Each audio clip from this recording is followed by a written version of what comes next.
and welcome to our podcast, Full Pipelines and Full Hearts. Just can't lose. And today is Winning Edge Wednesday. And thank you very much for jumping on today's call. Of course, today is powered by BAI. It's a privilege to share some thoughts with all of you today. I want to share with you guys an idea that has stuck with me for 35 years, you guys. 35 years.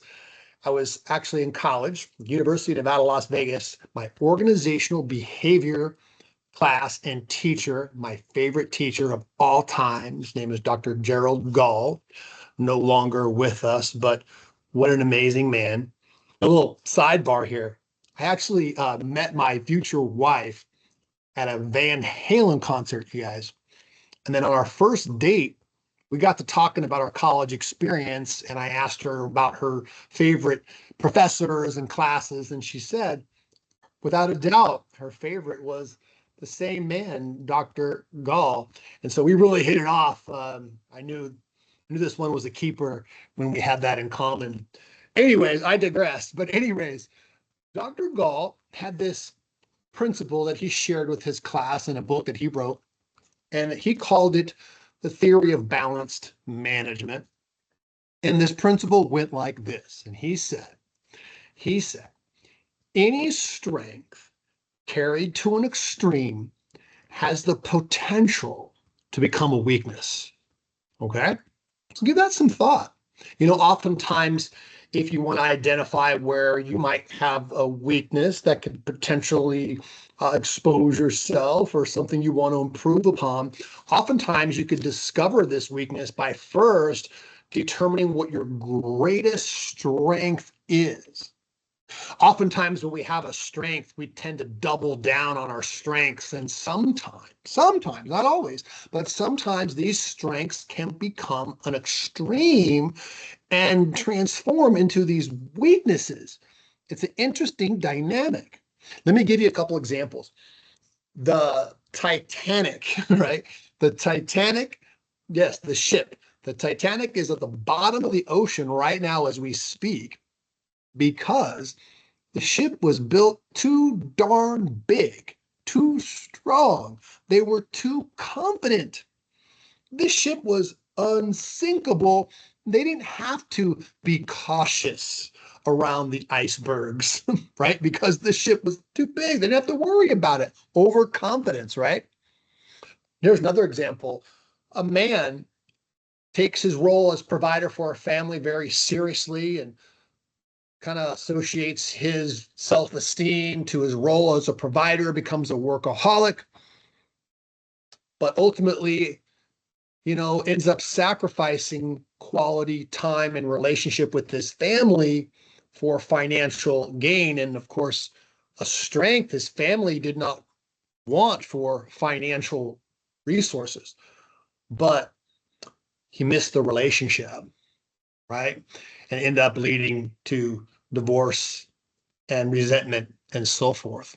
That happens. Sometimes strengths to an extreme can become a weakness. Here's an example in sports you might relate to. You might be familiar with a football coach named Bill Belichick, right, of the New England Patriots. Extremely successful coach. He had a philosophy called the Patriot Way, which basically meant put the team first at all costs, right? But this wasn't about the individual. It's always going to be about what's in the best interest of the team. A great thing, a great principle, but is it possible that even a great principle carried to an extreme can become a weakness? In fact, it did, such that the players got to a point where they felt like they couldn't express their individuality. They couldn't enjoy the full passion of being themselves and being on the team, and even winning wasn't fun anymore. As a result, you might know the story. His Hall of Fame quarterback, Tom Brady, leaves the team and immediately goes and wins a Super Bowl with another team.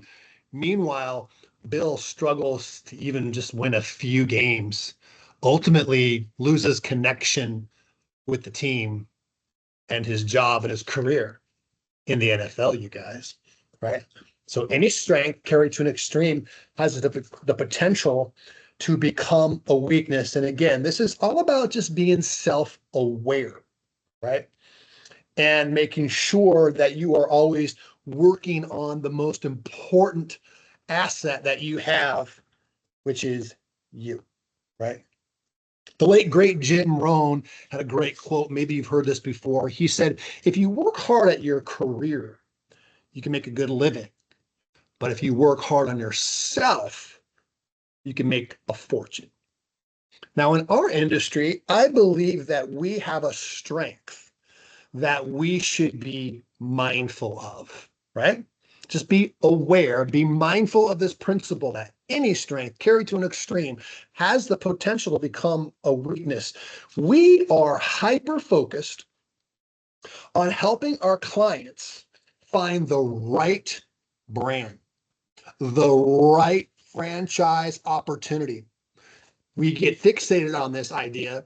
Our clients are fixated on that concept of finding the right thing, right? And rightly so, right? I mean, it makes sense. This is what we do, right? I mean, the stakes are high.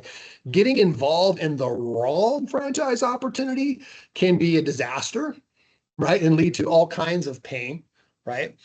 And so we use our experiences, we use our knowledge, our consultation skills, our business acumen, our tools, our resources, our passion, our relationships to help our clients find the right opportunity. It's a beautiful thing.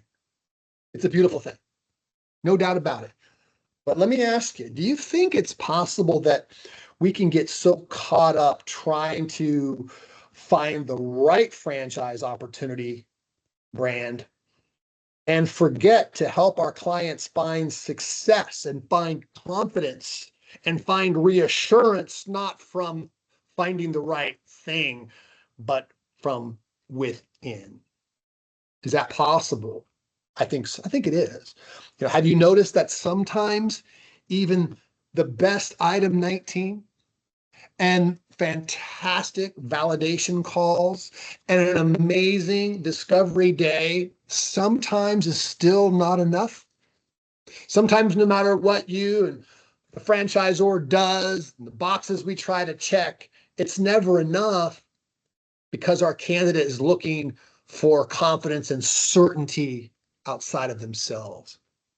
I want to encourage you in your process to make room for your candidate's self-evaluation as well as brand evaluations, right?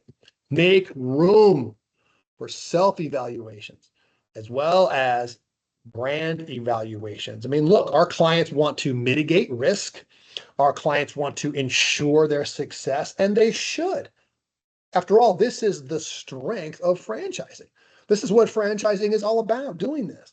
But I submit to you that this strength has the potential to become a weakness, especially if we create this pattern and this mindset of holding others, holding an external entity accountable and responsible for our success.